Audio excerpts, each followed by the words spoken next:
Las Vegas loves big announcements.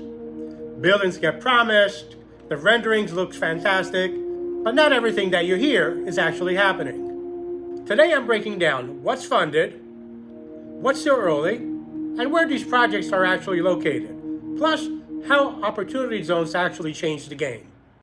Here's what we're covering. Number 1, funded projects that are actually happening, and where they're actually located, and what their impact will be. 2, funded projects that are still early, view developments that might take a few years to complete. 3, opportunity zones, what they are, the advantages they offer, and how they connect with these projects. Number 4, projects that are still ideas, the hype you should ignore.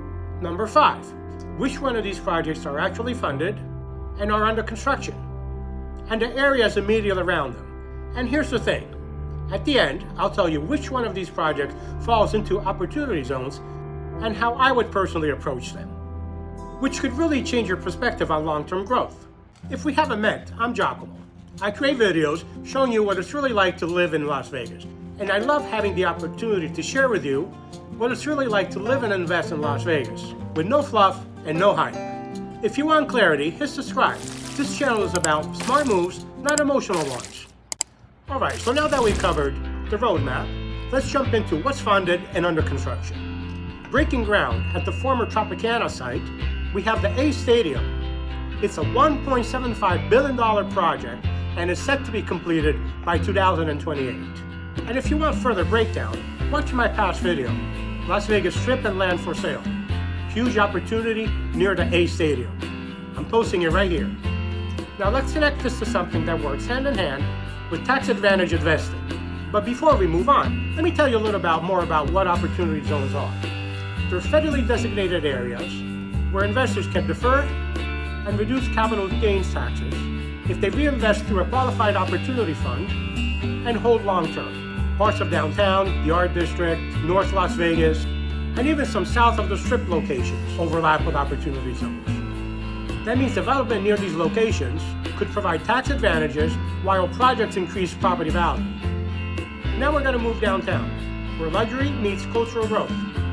We are talking about Origin, a $781 million project expected to be completed between 2027 and 2028. Origin is a mixed-use development and a 72-story luxury tower called Cello Towers that are rising downtown by Symphony Park. And if you watch my video, Symphony Park, Las Vegas Real Estate, you already know why this area is trending up.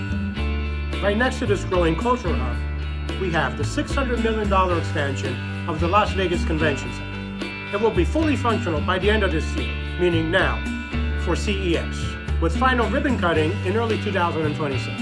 It's probably already finished, I haven't checked yet. It strengthens the surrounding neighborhoods and boosts property value quietly. Now let's take a look at projects that are still in their early planning phase. That's real early in this project. We are talking about Brightline West, the rail that will connect Las Vegas with Southern California. This is roughly a $3 billion project and is expected to be completed by 2028. It's funded, yes, but still in the early phases. This is a major long-term growth driver, especially near the station corridor. And finally, in this segment, Hylo Park, a $300 million mixed-use project in North Las Vegas. It's expected to be completed by 2027. This is a solid example of infrastructure-driven growth. All right, so far we've covered what's funded and what's under construction, and we also covered what's funded but still in the early phases. Now let's talk about the projects you're going to hear hyped about everywhere, but don't move the needle yet. Vegas is really good at announcements, but announcements aren't constructions, and no construction is no cash flow. Here's how you're going to spot projects that are just hype right now. This doesn't mean that these projects will never happen. It just means that they're not investment signals yet. If there's no vertical movement, no infrastructure work, and no committed capital, it's a concept, not a catalyst. And this is why I separate projects into 3 buckets. What's funded and building, what's funded and early, and what is just an idea. Now here's why this really matters. Because some of the funded projects we talked about earlier are already influencing land value around them, and a few of those surrounding areas fall in opportunity zones. So now I'm going to give you my take. Here is how I would personally approach this. Focus on these funded and under construction projects.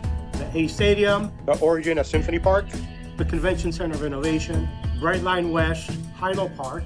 All of these projects, or their surrounding immediate areas, are inside opportunity zones. That means potential tax advantages, while the projects themselves build real market value. And one thing most people miss, the highest upside is not the flashy Las Vegas Strip high-rise. It's where infrastructure, growth, and opportunity zones connect. Quiet corridors with real long-term potential. So we covered the projects that are under construction and funded. We covered those that are funded but still in the early phases. I explained to you the opportunity zone and the advantages that projects in those areas offer. And I also covered the projects that are still only ideas. Not that they'll never come to fruition, but like I said, no construction, no increased value. So now you know where the real value is. Want a real picture of where Las Vegas growth is heading? Hit that subscribe button, tap that little bell so you don't miss my upcoming videos. Thinking about buying, selling, or investing? Reach out. I'll help you make a smart move, not a rush to one. I'm Giacomo Zarconi, your Las Vegas real estate agent. I hope you found this video informative, and I'll see you next week right here on the Zarconi Report. In the meanwhile, comment if you have any questions. I read everyone, and I'll get back to you. Thank you for listening. Oh,